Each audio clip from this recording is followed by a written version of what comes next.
Salut, c'est Shaman de Ludovox. C'est le soir, nous sommes au off du Festival de Cannes 2016. Je suis avec Henri Kermaric. Bonsoir Henri, comment vas-tu? Ça va bien, merci. Et donc nous allons parler d'un de tes prototypes que tu présentes ici, donc Picaboo. T'en as plusieurs ici, il y a celui qu'il y a derrière nous, qu'on aura peut-être le temps de voir aussi dans une autre vidéo. T'en avais trois ou deux Ouais, il y en a un qui a disparu entre hier et aujourd'hui. On peut plus le voir? Non, on peut plus le voir. Ok, alors du coup on va parler de ceux qu'on peut encore voir tant qu'on peut encore les voir. Donc Picaboo, qu'est-ce que c'est, pour combien de joueurs? Alors, Picaboo, c'est un petit jeu de dés que j'ai placé de 2 à 6 joueurs, mais qui théoriquement peut se jouer à n'importe quel nombre de joueurs tant que chaque joueur possède une petite fiche papier comme ça et un crayon. Voilà. C'est un jeu qui se joue avec 3 dés puisque, comme tu vois, il était à la base conditionné, et je vais expliquer pourquoi, parce que ce jeu a une petite histoire, dans un petit tube comme ça où les 3 dés étaient visibles en fait. Le principe, pour te raconter la petite histoire de ce jeu, c'est qu'en fait, on a publié le Picaboo à l'occasion d'un festival que j'organise avec des collègues près de Rennes, tous les ans. Un festival ludique. On n'est pas très gros, on a reçu 1500 personnes l'année dernière, on était très contents, ça s'est super bien passé. Tout le monde était très content. Et vu qu'on avait un peu de budget avec l'association, on avait de quoi faire graver des dés chez Sex. On a fait graver quelques dés et du coup, tant qu'à faire, on a fait un jeu avec. Voilà. Pour ceux qui connaissent, on va dire que de très loin, c'est un cousin de Quicks. Voilà. Donc je vais t'expliquer un petit peu comment ça se passe. Donc c'est pour ça que c'est des jolis dés gravés pour de vrai. C'est chez Sex qui les ont fait. Voilà. Et on vendait ça à 6 € dans un petit tube. Et dans le petit tube, tu avais la règle 3D et une petite fiche qui faisait 2 jeux et qui faisait. Tu avais une petite fiche de scoring, quoi, si tu veux. Voilà. C'était édité par l'association et autodistribué, c'est ça? Alors ouais, il faut savoir que je suis président de l'asso, donc en fait c'est moi qui l'ai édité en fait. J'ai tout fait, j'ai géré la prod, j'ai explosé mon budget, c'était bien, c'était super. Et tu vas le refaire?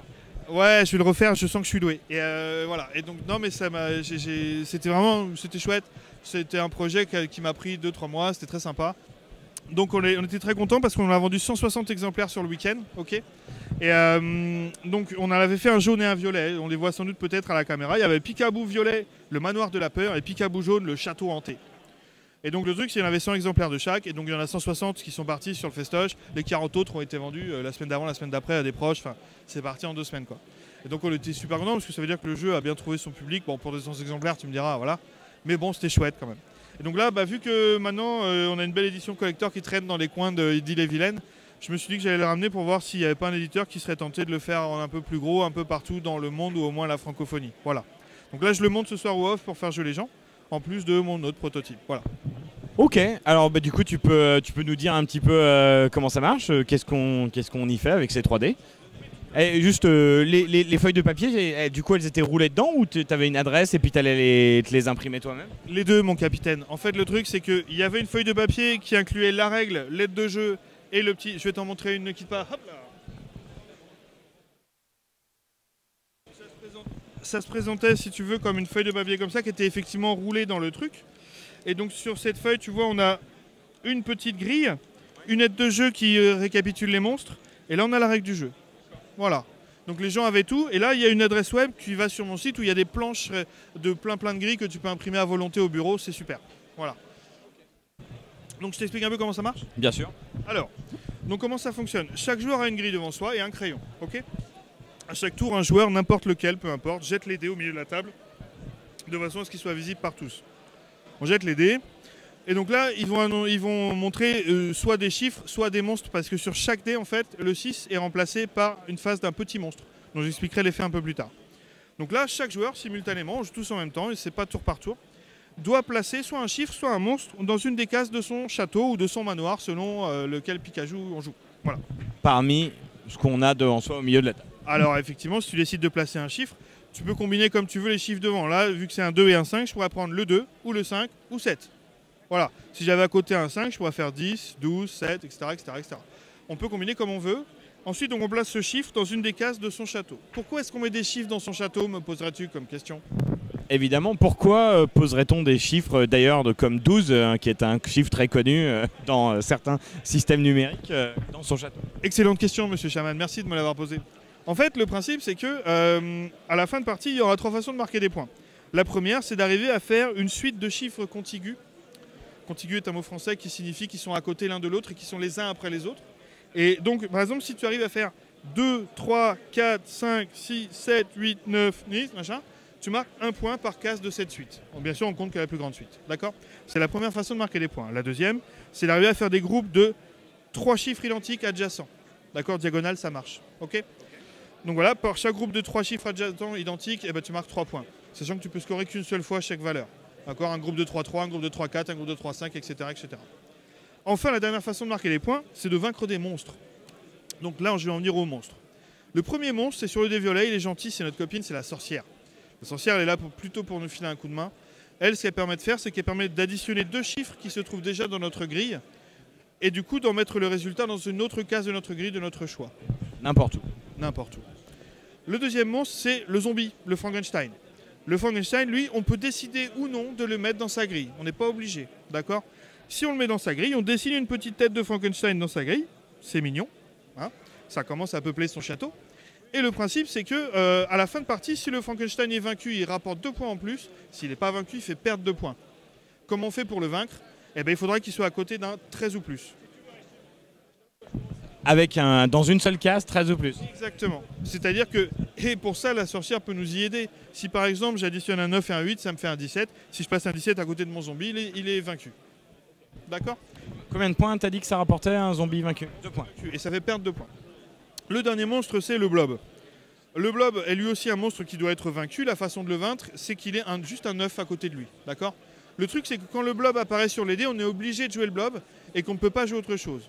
Le truc surtout, c'est que quand le blob apparaît, on passe sa fiche à son voisin de droite, on prend celle de son voisin de gauche et on lui met le blob là où ça l'embête le plus. D'accord? Et ensuite, on lui rend sa fiche, bien sûr. Ah oui, quand même. Voilà. Et donc forcément, on va lui peupler de blobs dans les coins, les bas de tour où il ne peut pas mettre des 9 pour l'embêter, pour lui faire des -2, tu vois. Voilà. Donc bien sûr, en prévision, tu vas essayer de caler des 9 dans des coins où partout autour, on ne pourra pas te mettre de blobs parce que sinon ça te file du point, tu vois. Mais tu n'as pas l'intérêt à mettre des 9 partout parce que tu ne vas pas marquer de points avec ces cases-là. Tu comprends? Voilà. Et voilà, tu sais tout. Il n'y a aucun moyen d'enlever quelque chose une fois que ça a été écrit dans ton... Le jeu se résout comme ça. Le jeu s'arrête quand toutes les cases des châteaux, enfin des grilles ont été remplies. Et ensuite tu comptes les points. Il n'y a pas moyen de gommer, de raturer, d'enlever de quoi que ce soit. Il faut vaincre les monstres et tout monstre non vaincu, il enlève 2 points. Voilà. Ok, c'est rigolo et c'est hyper simple. Donc les 2 variantes, c'est juste la forme qu'il y avait sur les dégravés ou tu avais des variantes de règles avec? Ouais, il y avait des légères variantes de règles. Le cœur du jeu ne change pas, c'est toujours la même chose. C'était juste les petits effets des monstres qui changeaient. Par exemple, le fantôme, le truc c'était qu'il te permettait d'inscrire le chiffre de ton choix dans ta grille, mais il fallait que ce soit un chiffre qui ne soit pas encore présent. C'était un qui était invisible comme un fantôme avant, tu vois. Je te pose quand même la question pour précision, ce que je disais en rigolant tout à l'heure, le chiffre 12, en fait c'est quoi la limite? Parce que 12 c'est un nombre, et du coup c'est quoi quand tu dis le chiffre que tu veux, c'est quoi? Ça va jusqu'à où? Ah oui, pardon, oui, entre 1 et 15, excuse-moi, oh là là, ouais. J'ai pas compris ta question tout de suite, je suis désolé, je suis un peu fatigué. Oui, c'est un chiffre entre 1 et 15. Voilà. 42, tu pourrais le faire, mais ça n'a pas d'intérêt en fait. On pourrait limiter entre 1 et 15, mais en fait, finalement, tu t'aperçois que les gens, ils n'ont pas besoin de cette limite. Ils prennent forcément le chiffre qui les arrange pour leur suite ou pour leur groupe. Donc forcément, ça dépasse rarement 15. Enfin voilà quoi. Tu peux dépasser avec la somme, tout à l'heure tu disais 9 et 8, mais ça n'a pas d'intérêt. Très rarement, si, pour niquer les zombies, pour vaincre les zombies, je veux dire. Bien sûr, ça a de l'intérêt. Mais ça va pas t'aider, tu pourras pas réutiliser ce 17. Tu pourras difficilement le réutiliser pour une suite ou pour faire 3-17. Donc généralement, tu vois, tu vois ce que je veux dire? Est-ce qu'on peut réutiliser plusieurs nombres dans la même combinaison? C'est-à-dire qu'un 3 qui appartient à un groupe de 3-3 peut aussi être le 3 de ta suite, tout à fait, bien sûr. Ok, bah écoute, c'est sympa. Et là, du coup, t'as eu des gens des éditeurs qui ont jeté un œil un peu déjà, parce que moi je trouve que c'est rigolo, c'est un petit jeu malin. Alors oui, j'ai eu un certain nombre de rendez-vous, j'en ai encore pendant le reste du week-end.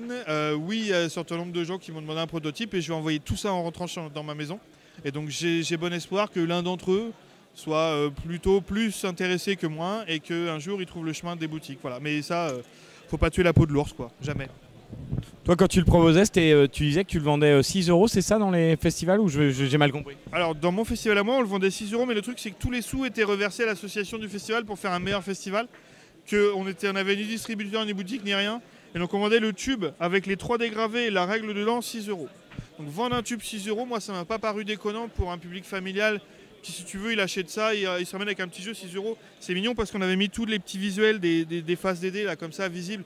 Et du coup, voilà, moi ça me paraissait pas ça me paraissait pas trop cher. On faisait pas la charité, on vendait quelque chose de cool, quoi. Tu vois.